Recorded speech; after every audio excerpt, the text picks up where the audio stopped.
Hi guys, আসসালামু আলাইকুম।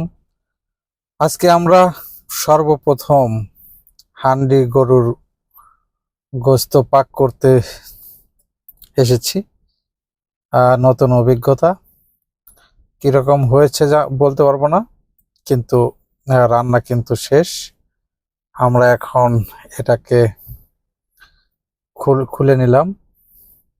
এরপরে আমরা দেখব কিরকম হয়েছে, টেস্ট করে দেখব।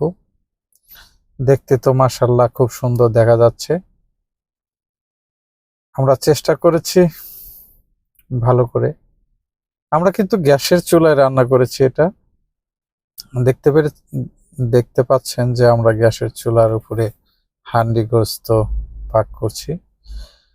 আশা করি আমাদের এই ভিডিও যদি আপনাদের ভালো লাগে তাহলে লাইক, কমেন্ট, শেয়ার এবং সাবস্ক্রাইব করবেন। পাশে থাকা বেল আইকনটি টিপে দেবেন যেন আমার দেওয়া সমস্ত ভিডিও আপনার কাছেই সর্বপ্রথম পৌঁছায়। আল্লাহ হাফেজ।